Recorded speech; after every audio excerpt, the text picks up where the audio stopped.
এই কৃষকের তার সমস্ত সকল মানুষের খাইয়ে বাসে, কৃষকের কোনো প্রাধান্য নাই মিয়া। এই দেশে মানুষ বসবাস করতে পারে? তো এটা তো একটা সাময়িক ক্রাইসিস, এটা তো সবসময় থাকবে না। সব সময় থাকবে না মিয়া। অন্য যদি খেত বাইর খায়, আপনি খাইবেন কি? আমি খাবো কি? আরেকজন কি খাবে? কৃষকের উপরে তো সমস্ত প্রাণী নির্ভর করে নাকি?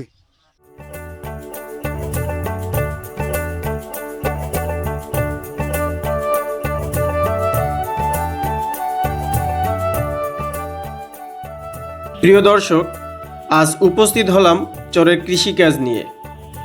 চর বলতে আমরা সাধারণত বুঝি বালুতে ভরা এক বিশাল ভূমি। আজ আমি আপনাদের নিয়ে এসেছি ভুল ভাঙার জন্য। এখানে চাষাবাদ হয় ভুট্টা, ধান, সরিষা ও ডাল জাতীয় শস্য। ভাবছেন চরে এগুলো কিভাবে চাষাবাদ হয়? বর্ষাকালে চরটি পরিণত হয় গোচারণ ভূমিতে, আর শীতকালে পরিণত হয় শস্য ভাণ্ডারে। আজ স্বচক্ষে তা দেখবেন।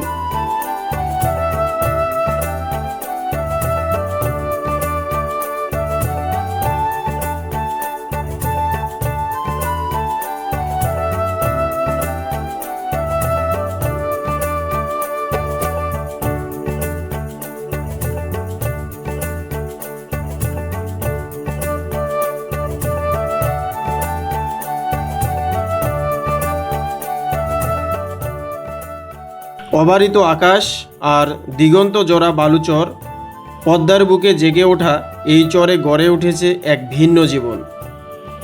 নদীর ভাঙ্গন, বন্যা আর অনিশ্চয়তার মাঝেও থেমে নেই তাদের জীবন।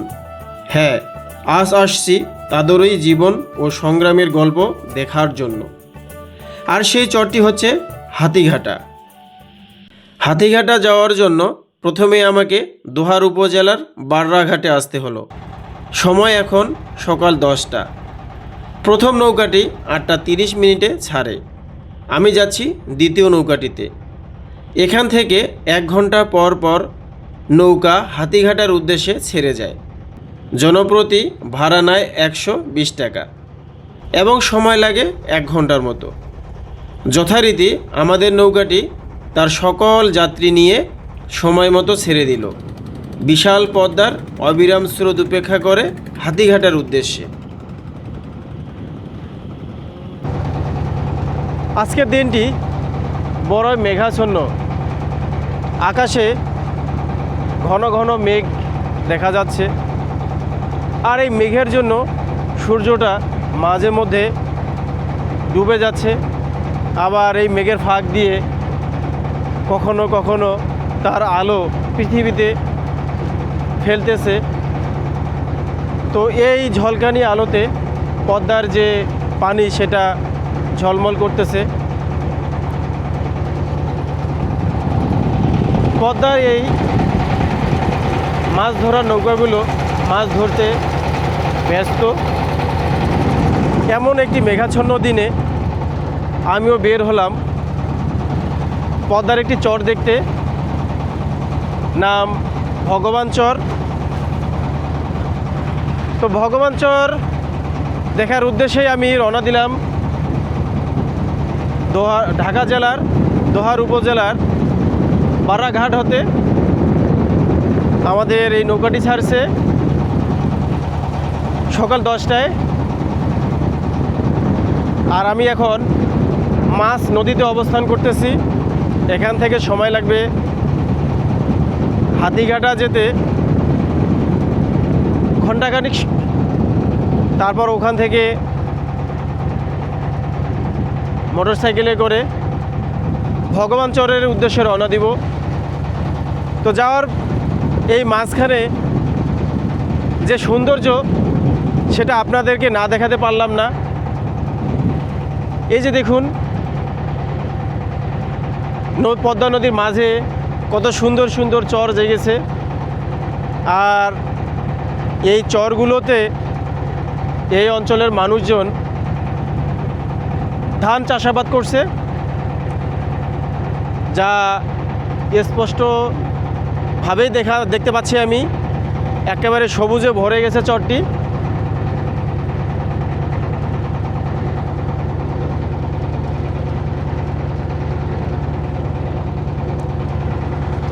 চরটার আয়তনটা হবে না হলো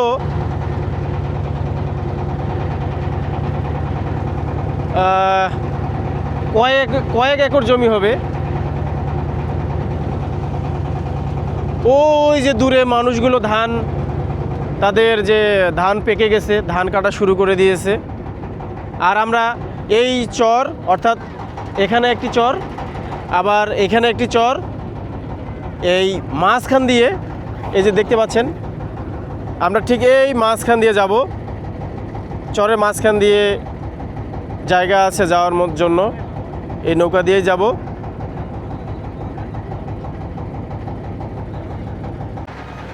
পদ্মা শুধু নদী নয়, এটি জীবন ও জীবিকার উৎস। অনেকেরই প্রশ্ন জাগে কিভাবে। দেখেন, এখানকার অধিবাসীরা পদ্মায় যে মাছ ধরে তা নিজেদের খাবার মেটানোর পাশাপাশি বাজারে বিক্রি করে। এমন কোনো দিন নাই যে তারা এই পদ্মার মাছ ছাড়া ভাত খেয়েছে। পদ্মায় রয়েছে অসংখ্য প্রজাতির মাছ, যা এখানকার জেলেদের আয়ের প্রধান উৎস। আর রয়েছে শীতে জেগে ওঠা বড় বড় চর, যেখানে ধান চাষ করে সারা বছরের খাবার সঞ্চয় করে। অনেক অতিথি পাখি পদ্মা নদীর বুকে নামছে।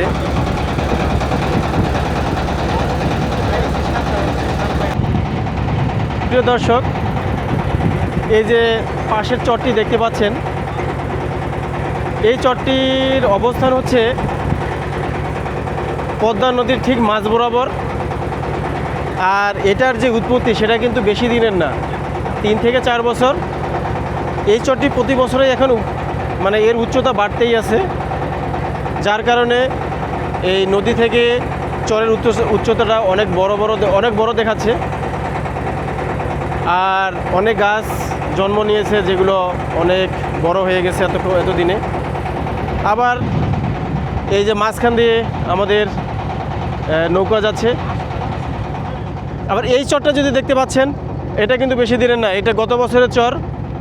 বর্ষাকালে আমি যখন এখানে আসি তখন এই চরটা ছিল না, এই বছরে এটা জন্ম নিয়েছে। এবং এই চরটি যতদূর আমি দেখছি যে ওই যে কৃষকেরা ধান কাটতেছে, প্রচুর পরিমাণে ধান আবাদ করছে। একেবারে হলুদ যে জায়গাগুলো সবগুলোই কিন্তু হচ্ছে ধানের চাষ। এই যে মানুষগুলো ধান কাটতেছে আর মাথায় করে সে ধানগুলো এনে আবার এই যে নৌকাতে ভরাচ্ছে, সেটা দেখতে পাচ্ছেন। আর মাঝখান দিয়ে আমাদের এই নৌকাটি যাচ্ছে। এই পদ্মা নদীর এই মাঝখানের এই দৃশ্যটা হচ্ছে এরকম, অনেক সুন্দর একটা জায়গা। আর এই সময় আকাশের যে সূর্যটা বেশ এখানে আলো ছড়াচ্ছে, কারণ এখন আর মেঘ নাই আকাশে। যখন রওনা দিই তখন প্রচুর মেঘ ছিল, এখন আর কোনো মেঘ নাই। আর পানিটা এতটাই শান্ত এবং নীলাভ আকার ধারণ করছে, পানির রঙটা অনেক সুন্দর। প্রিয় দর্শক, আমরা যেতে যেতে এখন আমরা পাটরাইল ঘাটে আসলাম। এই যে ঘাটটি দেখা যাচ্ছে, এটাই হচ্ছে পাটরাইল ঘাট। এখানে 2-1 প্যাসেঞ্জার এখানে নামবে। ঘাটটা বর্ষাকালে চালু থাকে না, এই মৌসুমে আমি প্রথম দেখলাম। আর ঘাটটা দেখতে গেলে ওই যে এটা একটা চর, এই চরেই ঘাটটা তারা তৈরি করছে যাত্রী বাড়ানোর উদ্দেশ্যে।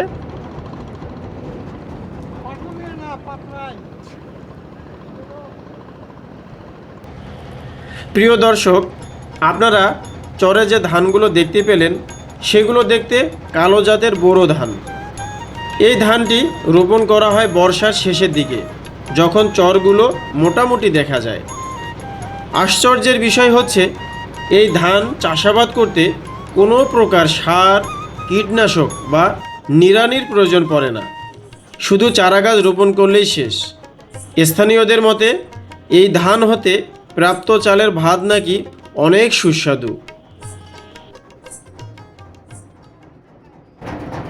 প্রিয় দর্শক, ঘণ্টাখানিক সময় অতিক্রান্ত করে আমরা এই হাতিঘাটা ঘাটে এসে পৌঁছাইলাম। ঘাটটা আপনারা দেখতে পাচ্ছেন, অনেক সুন্দর একটা ঘাট।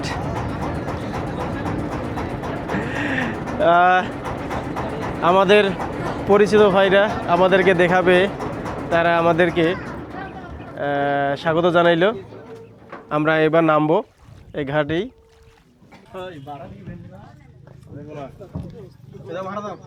চলেন, আমরা পৌঁছে গেলাম। আর এই চরের মধ্যে এই ভাই আমাদের পরিচিত, এর আগেও কয়েকবার আসছি। ওনার মোটর সাইকেল আছে, ওনাকে সঙ্গে নিয়ে আসা। এখানে ঘর দোকান ছিল না? ও, দোকানটা সামনে চলে গেছে। আরে ঘাটেই তো সামনে গেছে, পিছনে আসছে। ঘাটটা এইদিকে আরো সামনে ছিল, কিন্তু ঘাটটা এখন সামনে নিয়ে আসার মূল কারণটা হচ্ছে আপনার ওই যে নদীতে পানি নেই। নদীতে পানি না থাকার কারণে এই দেখুন একেবারে চর, এই জন্য ঘাটটা একটু আগায় নিয়ে আসছে। আমরা এখন সামনের দিকে যাব মোটর সাইকেলে করেই। প্রিয় দর্শক, এই হাতিঘাটাতে আমি বর্ষাকালে আসছিলাম, তখন হাতিঘাটা চরটার প্রায় অংশই পানিতে ডুবা ছিল।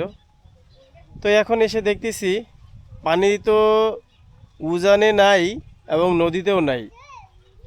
এই যে দেখুন, এইটা হচ্ছে চর, আর এই যে নদীটা দেখতে পাচ্ছেন, এটা সম্পূর্ণটাই হচ্ছে পানিতে ভরপুর ছিল, পদ্মা নদী। আর অনেকের কথায়, যাদের এখানে এই গ্রামে বাস ছিল, ওই যে দূর দূরান্তে গরু ছাগল মানুষজন, ওই অংশ, ওই যে চরটা দেখতে পাচ্ছেন, এই চরটা সম্পূর্ণটাই ছিল এই হাতিঘাটার গ্রাম। তো পদ্মার এই ভাঙ্গন গ্রামটাকে আটকাতে পারে নাই। আবার এই গ্রামটি যখন পানিতে তলিয়ে যায়, তখন এই অংশটাতে এসে সবাই বসবাস করে। কিন্তু পরবর্তী সময়ে এই মানুষগুলোর যে কপালে দুঃখ লেখা ছিল, আবার এটা ভেঙে যায়। ভাঙার পরে গত বছর থেকে এই যে অংশটা আবার জেগে গেছে, এই অংশটা যে এই জায়গার ফলে এখন যদি এটা আবার উঁচু হতে থাকে, তবে সেই ক্ষেত্রে তারা আবার এইখানে বসবাস শুরু করবে।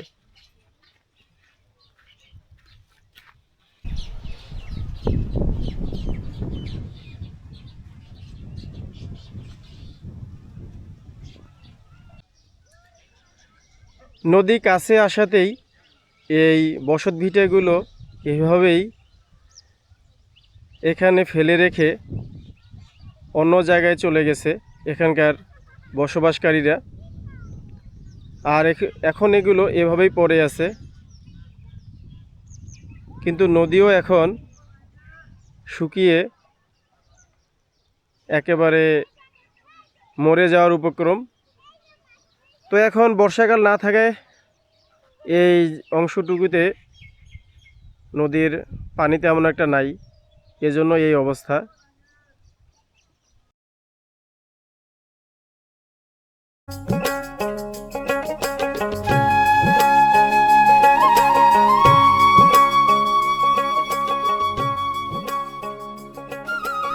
চলুন এবার হাতিঘাটা সম্পর্কে কিছু জানা যাক।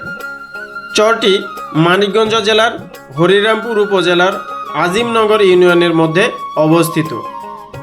স্থানীয়দের মতে প্রাচীনকালে এই ঘাট হয়ে হাতি পারাপার হয়েছিল, সেই সময় থেকেই এর নাম হয় হাতিঘাটা। আয়তনে এই গ্রাম অনেক বড় ছিল, কিন্তু নদী ভাঙ্গনে এখন যে অবস্থা হয়েছে তাতে মনে হয় এলাকাটি একটি আশ্রয় কেন্দ্রে রূপ নিয়েছে। স্থানীয়দের মতে এখানে একটি 2 তলা বিশিষ্ট মাধ্যমিক বিদ্যালয়, একটি স্বাস্থ্যকেন্দ্র, খেলার মাঠ ও একটি বড় বাজার ছিল, আর এখন সবই অতীত।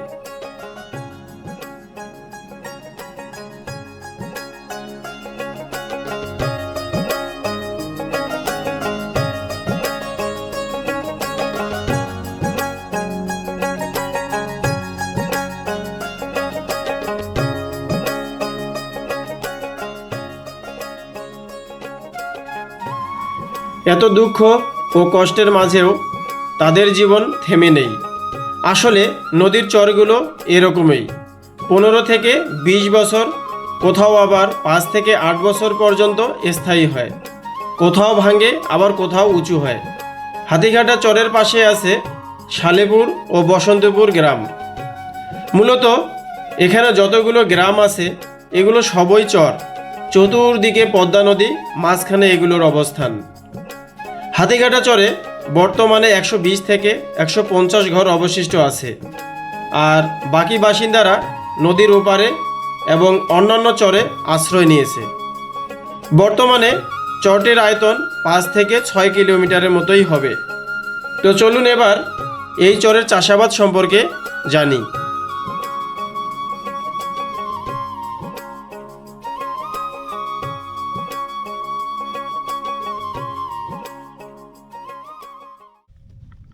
প্রিয় দর্শক, আমি এবার এই হাতিঘাটা চরে বিলে যাচ্ছি। আমি যে এখন যাচ্ছি যে পথ ধরে, এই পথটিও বর্ষাকালে নিমজ্জিত থাকে পানিতে। তবে বিলটি এখন অনেক ছোট হওয়াতে সেটা একেবারে বিলের মাছ বরাবর পানি পাওয়া যায়, তাছাড়া আর পাওয়া যায় না।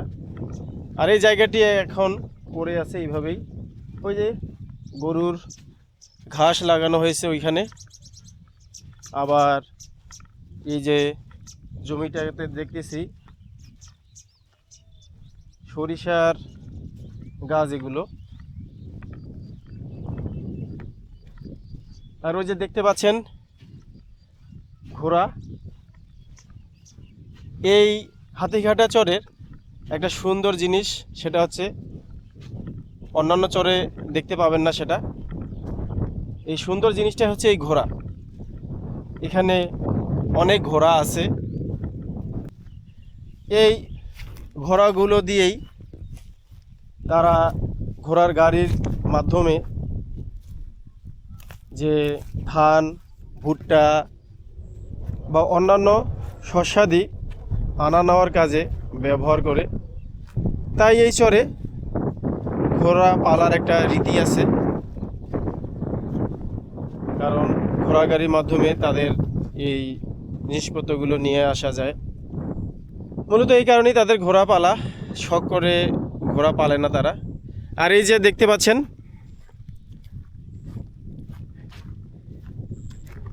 বিলটি এখন শুকিয়ে কতটুকু হয়ে গেছে।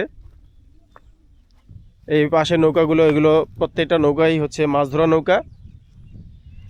আর এটা হচ্ছে বিল, বিলের পাশ দিয়ে ধান চাষ করছে। চলুন এবার ধানটা একটু দেখে আসি।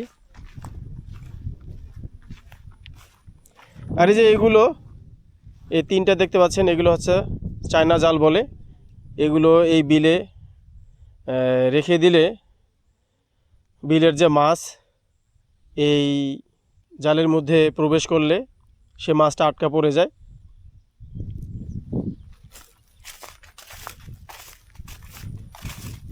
আর এই যে ধান আবাদ করছে, ধান এভাবে কেটে কেটে রেখে দিয়েছে, যাতে এখানে শুকানোর পর তারা তাদের বাড়িতে নিয়ে যাবে। আর এখানকার ধানটা হচ্ছে এরকম কালো ধান। এরা এখানে এটাকে বোরো ধান বলতেছে, অনেক জায়গায় আবার কালো বিন্নিও বলে থাকে। এই যত দূর দেখতে পাচ্ছেন ওই যে মানুষগুলো ধান কাটতেছে, সম্পূর্ণ জায়গাটাতেই কিন্তু ধান। এরকম চরের মধ্যে ছোট ছোট বিল থাকলে সেই বিলে তারা ধান চাষ করে খাবারের জন্য, আর উঁচু জায়গাগুলোতে ভুট্টার চাষাবাদ করে, তারপরে সরিষার ক্ষেত, এছাড়াও আছে গম কিংবা আরও অন্যান্য শস্যাদি। গান আসে মুখে। কৃষক ভাইরা তাদের যে ফসল এখন কাটা শুরু করে দিয়েছে, এই ফসল কেটে এখন ঘরে তুলবে।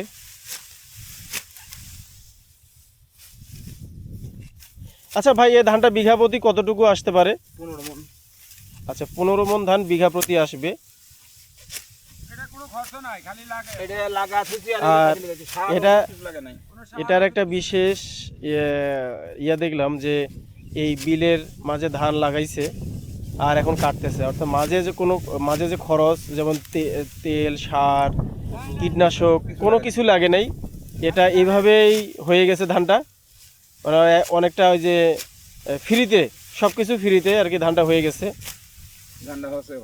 হ্যাঁ, ধানও হয়েছে ভালো, বিঘাতে 15 মণ আসবে। এই জমিটাতে তারা ধান কাটতেছে। ভাইয়ের নাম কি জানি? আব্দুর রাজ্জাক। আব্দুর রাজ্জাক ভাই, আমরা বাসা এখানে? বাসা নাটোর জেলাতে। নাটোরে। তো এখানে কিসের জন্য? এখানে আসছি কাজের জন্য। আমরা কাজের জন্য। তো ভাই নাটোর থেকে এই হাতিঘাটা চরে আসছে। এই হাতিঘাটা চর থেকে নাটোর কাছাকাছি না, অনেক দূরে। হ্যাঁ, 4-5টা জেলা পার হয়। 4-5টা জেলা পার হয়ে তো এখানে আসছে উনি কাজ করতে। এখানে দিনমজুর কত পান আপনি? আমরা 600 টাকা করে পাই। 600 টাকার বিনিময়ে উনি সারাদিন কাজ করবেন। এই খাইতে দিবে 3 বার। খাইতে দিবে 3 বার এইভাবে। তো কাজের সুবাদে উনি এখানে আসা, সেই হিসাবে এই এলাকাগুলো তাদের দেখা হয়। জি, বেরোনো হয় আবার কাজ করা হয়। একজন মানুষ কত রকমভাবে অন্যের উপকারে আসে, বলা যায় না। তো ভাই ভালো থাকেন। হ্যাঁ, জি আলহামদুলিল্লাহ।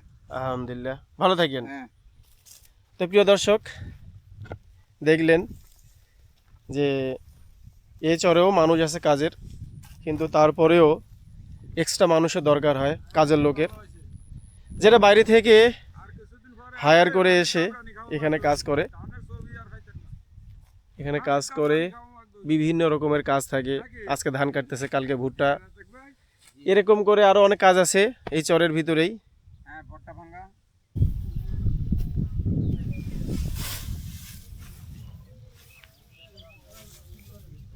কত বিঘা আবাদ করছেন ভাইয়া? 10 থেকে 12 বিঘা। 10 থেকে 12 বিঘা জমি। এটা কোথায় আবাদ করছেন? এই বাটিতে। ওই যে যেখানে মানে চর জাগছে। হ্যাঁ। কীরকম আবাদ হতে পারে বিঘাতে? 8 মণ 7 মণের ভিতরে। 8 মণ থেকে 7 মণ। হ্যাঁ। কি ধান এটা? বোরো ধান। বোরো ধান তো হয়, কিন্তু ধানের নাম কি? ধানের নামই বোরো ধান। এটাকে বোরো ধান বলে? হুম। আচ্ছা, বোরো ধান। তাহলে এটা কালো কালো রঙের, তাই না? হ্যাঁ।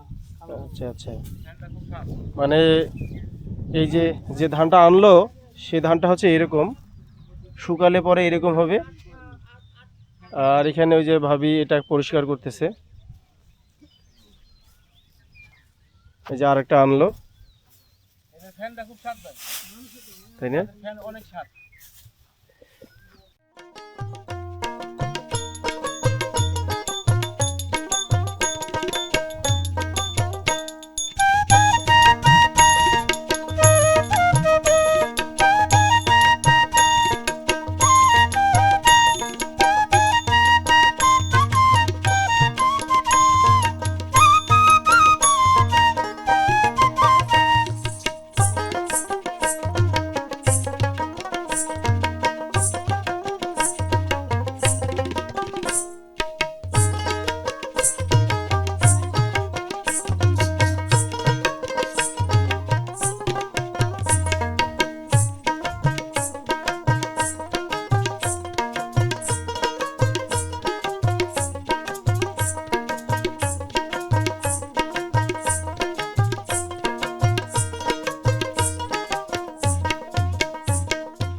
এই খড়গুলো শুকিয়ে কি করবেন?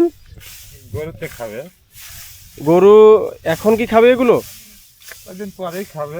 বর্ষাকালে? জি জি, ও। টরে টরে খাচ্ছে আর কি। এজন্য বর্ষাকালের জন্য এই খড়গুলোকে শুকিয়ে রাখা হচ্ছে, এই তো? জি জি, পালা দিয়ে রাখা হবে।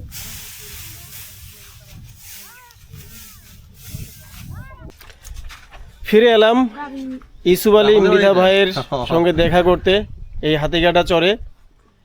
এই হাতিঘাটা চর নিয়ে 4-5 মাস আগে আমি একটা ব্লগ করেছিলাম, তো দ্বিতীয়বার আবার ঘুরতে আসছি। তো ভিডিও করতে করতে ভাইয়ের সঙ্গে আবার দেখা হলো। তখন তো জিজ্ঞাসা করছি বর্ষাকালে, এখন যেহেতু বর্ষাকাল নাই, এখন আরও কিছু ইনফরমেশন জানা দরকার, সেজন্য। ভাই তখন বর্ষাকালে দেখছিলাম এই অঞ্চলটা সম্পূর্ণটাই প্লাবিত ছিল, পানিতে নিমজ্জিত ছিল। হ্যাঁ, পানি ছিল। এখন এখানে কি কি আবাদ হচ্ছে? এই যে ভুট্টার আবাদ হয়েছে, হুম একটু ধানের আবাদ হয়েছে, হুম। এইটাই আবাদ বেশি। আর কি হচ্ছে মরছে তো এখন বর্তমানে নাই, এগুলো তো উঠানো হয়ে গেছে আর কি। এখন ধান আর ভুট্টার আবাদই আছে।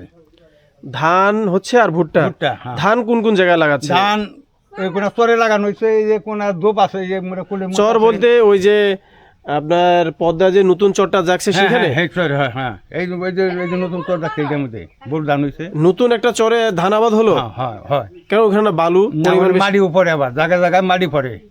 তাই? হ্যাঁ, জায়গায় জায়গায় মাটি পড়ার কারণেও জায়গায় আবার ধান লাগান যায়। আর ভুট্টা কোনগুলা জমিতে হচ্ছে? বুঝতে যে মোরে টানি জমিতে আবাদ হয়েছে, এই যে মানে অর্থাৎ দক্ষিণ মোড়ে। যে জায়গাগুলো পানিতে ডুবেছিল চরের মধ্যে, ওই জায়গাগুলোতে ভুট্টা আবাদ ভুট্টা হয়েছে। আবাদ হয়েছে। হ্যাঁ, আপনি ভুট্টা আবাদ করছেন নাকি? না আমি ভুট্টা আবাদ করি নাই। করেন নাই না? না, ও আচ্ছা। এখানে প্রতি বিঘায় কি রকম ভুট্টা হয়? ভুট্টা ভালো হইলে 60 মণ বা 65 মণ হয়। এখানে 1 বিঘা সমান কত শতক? এখানে মনে করেন 52 বিঘা, 52 শতকে 1 বিঘা। পাকা বিঘা। এখানে কি মানুষ জমি বর্গা নিয়ে ভুট্টা চাষ করে? হ্যাঁ, না বর্গা দেয় না, ফোন করা দেয়। ওটা কি হিসাব? ওটা কি হিসাবে? ওরা মনে করেন 10,000 টাকা করে বিঘা। হ্যাঁ। আপনি এইবার দিবেন, আপনি ভুট্টা খেয়ে শোধ, আবার আগামী শোন। 6 মাস 6 মাস হ্যাঁ, 6 মাস 10,000 টাকা বিঘা বিঘা। এরকম করে জমি নিয়ে চাষাবাদ করা হয়। হ্যাঁ, চাষাবাদ এখানে কি এভাবেই করে এভাবেই করে। না নিজের জমিতে করে সবাই? নিজের জমি না, সবাই তো নিজের জমি না, এ তো সব দশরের লোক এগুলো বেশিরভাগ করে। বাইরে থেকে আসা লোকগুলো এখানে ওরা ভুট্টা চাষ করে। ভুট্টা চাষ করে 10,000 করে রাইয়া। তাছাড়া এই দেশে এত দাম আসলা এই জমিনের, ফাঁকের মানুষ আইসে এই কাজ করার লোক কোথা থেকে নিয়ে আসে? কাজ করার লোক যশোরতে আসে, তারপরে আপনি রাজশাহীতে আসে, বগুড়াতে আসে, রংপুরতে আসে, এনে এসে কাম করে। এখানে ভোটার হয়েছে মানে তারা কি এখানে জমি কিনে নিছে? না না, এই ফাঁক জমিনে জায়গায় জায়গায় বাড়ি ঘর করে থাকে। ও আচ্ছা আচ্ছা। এই যেমন এই গ্রামটা করতে এখানে তো মনে করেন আমার এই মানিকগঞ্জ জেলার স্থানীয়, এই মাটির স্থানীয় আমরা 10টা ঘর আছি। আপনারা? হ্যাঁ, আর সবই বাইরে, ফরিদপুরের, যশোরের। ও আচ্ছা, বিভিন্ন জায়গার লোক আসে এখানে আর কি আশ্রয় আছে। নিছে। ওদের পেশা কি? ওই পেশায় যে মাছ ফুস মারে, আর এই ধান খেত ফেত করে, বুটে খেত করে। এই তো ভুট্টা ক্ষেত্রে তো মানুষের জমিতেই তারা করে। হ্যাঁ, মানুষের জমি 10,000 করে শুন করে ও, নিয়ে এই করে। কারণে আর কি ওই জমিটার দামটা দাম বাইরে গেছে। বাইরে গেছে। হুম, হুম। যেহেতু মানুষ আগে তো তেমন চাষ করে নাই, আর আগে- এখন ওরা আসে চাষ করার ফলে ওরা চাষ করার পরে মানে কামড়ে কামড়ি জমিন আলাদা। যেমন আপনি জমিন আছেন, আপনি কমেন আমি 10,000 কম দিম না, কারণ আমার ঠেকা আমার তো নিয়ে লাগবো। জমি কেউ কিনে নিলে কত করে পড়বে? জমিনে আনে কিনে নিয়ে বেচলেছেন বুঝুম কেম ভাই, এনে 1 বিঘা জমিন কিনলে লাখ টাকা হয়তো দিব না। এই বিক্রি করে না কেউ? না। আচ্ছা ভাইয়া, ঠিক আছে।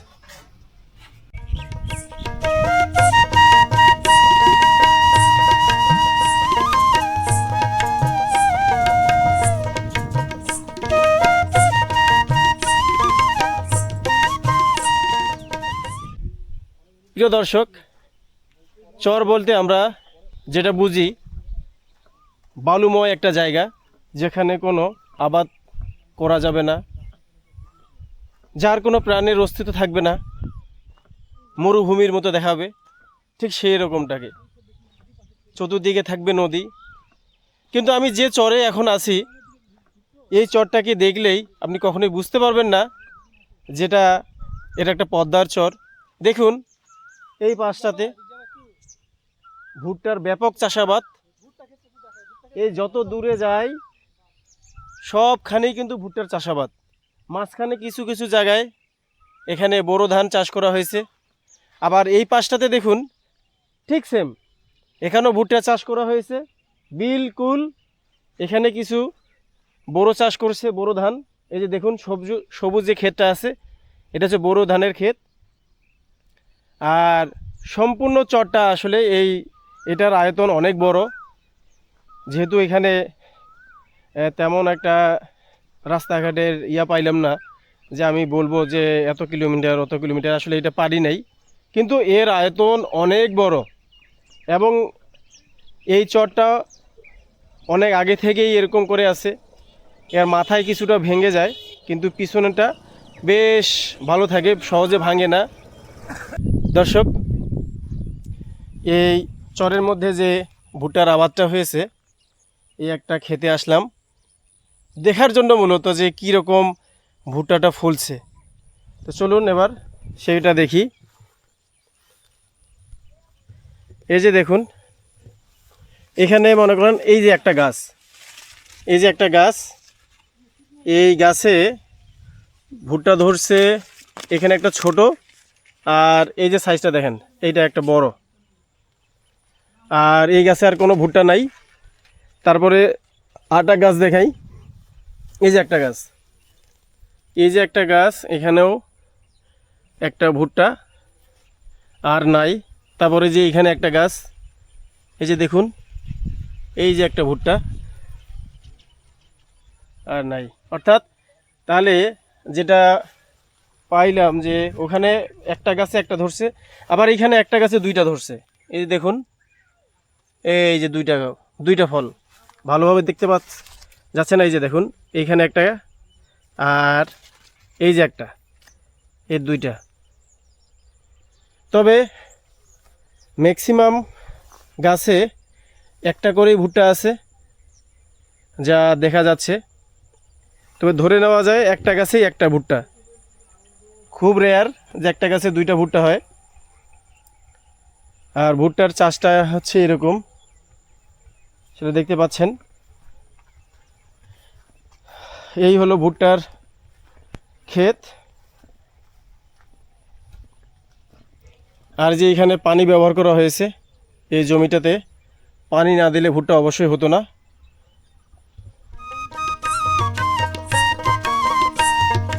যে ভুট্টা,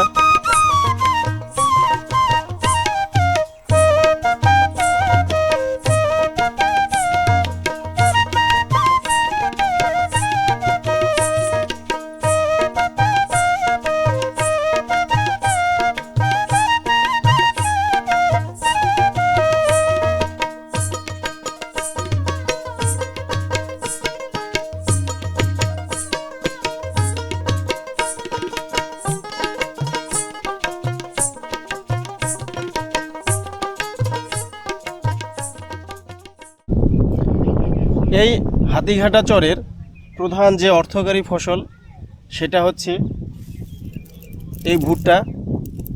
আর এই ভুট্টাগুলো পরিপক্ক হওয়ার পরে সেগুলো কেটে মেশিনের মাধ্যমে এভাবে ছাঁটাই করে এখন এই রোদের মধ্যে সেটা শুকানো হচ্ছে। সেটা দেখতে পাচ্ছেন এই বেটে, এগুলো সব হচ্ছে ভুট্টা।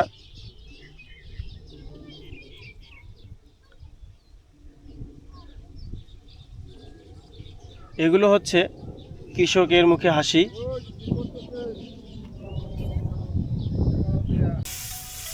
কতগুলো আবাদ করছেন এখানে? এখানে 20-30 বিঘার মতো করছি আবার। 20-30 বিঘা? জি। আপনার এই চরের মধ্যে কি এই ভুট্টাই বেশি আবাদ হয়? ভুট্টার আবাদটা আমাদের এখানে বেশি হয়। এছাড়া আর কি কি হয়? এছাড়া এখানে ইরি ধান হয়, কলই শস্যা, মটর, মাছকালাই, এগুলো হয়। তা আমাদের কৃষকের জন্য খুব সমস্যা দাঁড়াই গেছে। কি সমস্যা? সমস্যা, জ্বালানি তেলে খুব ক্রাইসিস। আমাকে এনে তেল কিনতে হইতেছে 150 টাকা লিটার, তাও সময়তে মিলে না। খেতে পানির দেওয়ার দরকার, এনে দেওয়ার লাগে 3 দিন পর। আমরা এদিক দিয়ে খেত নিয়ে খুব পেরেশানিতে আছি। আচ্ছা। কি কম আর এই কথা কর, আমাকে কৃষকের কোনো জায়গা নাই। এই কৃষকের তার সমস্ত সকল মানুষের খাইয়ে বাসে, কৃষকের কোনো প্রাধান্য নাই মিয়া। এই দেশে মানুষ বসবাস করতে পারে? তো এটা তো একটা সাময়িক ক্রাইসিস, এটা তো সবসময় থাকবে না। সব সময় থাকবে না মিয়া। অন্য যদি খেত পার খায়, আপনি খাবেন কি, আমি খাবো কি, আরেকজন কি খাবে? কৃষকের উপরে তো সমস্ত প্রাণী নির্ভর করে নাকি? আপনারা যারা চাকরি করেন তারাও তো কৃষকের দেখান, অফিসাররা কৃষকের দেখা। কৃষক যদি ফলাইতে না পারে কে কিনে খাবে? এমনিতে তেল আপনার ওই যে সার পাওয়া যায় তো, সারের দামও বেশি। সারের দামও বেশি। সারের দাম আগে যা কিনতাম তার চেয়ে মোটামুটি আগে কিনতাম হলে 100-400 টাকা, ওটা বাদ দিলাম। পরে কিনতাম 800, 900, এই বছর কিনছি 1500, 1600, 1700 এটা কি বস্তা? বস্তা। কত কেজি থাকে বস্তাতে? 50 কেজি। আচ্ছা। এই যে কীটনাশক ওষুধ, যে ওষুধ কিনছি আমরা 400 টাকা বোতল, ওই ওষুধ এবার কিনে লাগছে 700 টাকা। এই বিভিন্ন সাইডে এই কৃষকের বাইসে তার কোনো অবস্থান নাই। আচ্ছা, এই যে ভুট্টাটা যে আবাদ করছেন, এটা বিঘাতে কতগুলো আসবে? বিঘাতে যদি আমরা ভালোভাবে সার পানি এগুলি ব্যবহার করতে পারি তাহলে 65 মণ ভুট্টা আসে বিঘাতে। এই 50 ডিসিমেলে। 50 ডেসিমেলে? আচ্ছা, হ্যাঁ। 50 ডেসিমেলে আপনার 60 মণ। 60 মনে থেকে 70 মনে হয় কত কত কৃষকের ঠিক মতো শ্রম দিয়ে খেত করতে পারলে। ও আচ্ছা আচ্ছা। তাহলে এই যে বর্তমানে যে ভুট্টাটা আপনারা শুকাচ্ছেন, এটা তো এখন বিক্রি করার উপযুক্ত হয়ে গেছে। হ্যাঁ, এটা আজকে ওজন চলবে। হয়ে গেছে। তাহলে আপনি 20 থেকে 30 বিঘা মতো আবাদ করছেন? জি জি।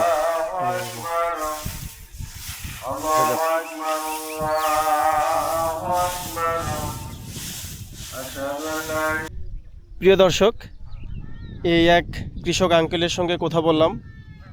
তিনি চরেই থাকেন এবং এখানে চাষাবাদও করেন, এটাই ওনার পেশা। তো উনি ওনার মুখ দিয়ে যেটা বললো, 20 থেকে 30 বিঘা জমি ভুট্টা চাষ করছে।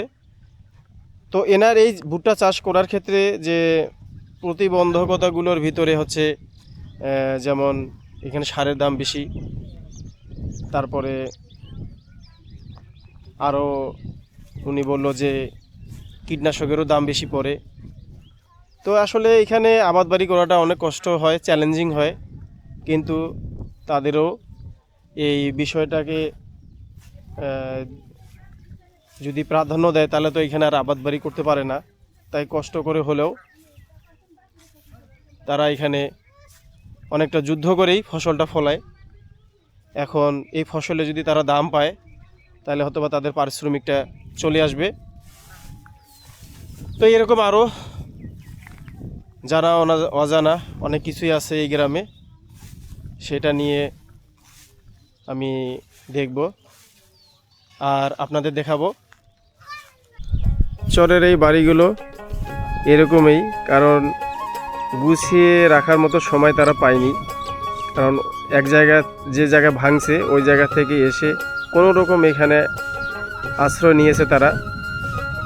আস্তে আস্তে বাড়িগুলো তারা সুন্দর করে সাজাবে। আর এই যে দেখুন, চরের যে অর্থনীতির মধ্যে এই যে গরু পালন, এটাও কিন্তু চরের একটা লাভজনক। কারণ চরে গরু পালাটা অনেক সহজ হয়, যার কারণে অনেক বাড়িতেই গরু থাকে।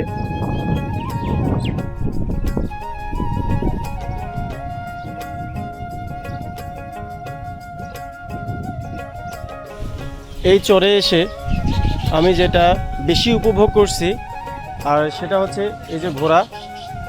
দেখুন ঘোড়া, এবং সেই সঙ্গে এই যে এখানে একটা ঘোড়া শাবক সহকারে, তারপরে এখানে আরেকটা ঘোড়া, আবার এই যে এখানে আরেকটা ঘোড়া, এরকম অনেক ঘোড়া এই চরে আছে। এই চরে আসলে আপনারা সেটা অবশ্যই উপভোগ করতে পারবেন। এই চরে ঘোরা শেষ করে আমরা এই চরের ভিতরে একটা ছোট দোকান, মিষ্টির দোকানে আসলাম। এই মিষ্টির দোকানে এই অঞ্চলের দুধ কালেকশন করে তৈরি করা হয় মিষ্টি। এখন আমরা সেই মিষ্টি খেয়ে টেস্ট দেখব। আর এখানে এই যে বিকেলে করে এই নাস্তাটা করা হয়, এই যে বড়া, তারপরে ওই যে মিষ্টি, এই যে এগুলো হচ্ছে দই বানাচ্ছে এখন উনি, তৈরি হয়ে গেছে, ঠান্ডা করার জন্য রাখছে। দোকানটা ছোট। আর এই যে মিষ্টি এখানে জিলাপি হচ্ছে। তো মোটামুটি যে ঘোরা শেষ করে এখানে নাস্তা শেষ করে আমরা এখন চলে যাব। প্রিয় দর্শক, এই হাতিঘাটা চরটি দেখা শেষ করে এখন যাওয়ার পালা। এখন বাজে 4:30 মতো প্রায়। তো আমাদের যে নৌকাটি এখানকার লাস্ট ট্রিপ 4:30, উনি এখন ছেড়ে যাবে, তাই এখন বিদায়ের পালা। তো আমার এই ভিডিওটি আপনাদের কেমন লাগলো কমেন্টে জানাবেন, সেই সাথে লাইক শেয়ার কমেন্ট করবেন। আর নতুনরা যারা আছো আপনারা আমার এই চ্যানেলটি সাবস্ক্রাইব করে নেবেন।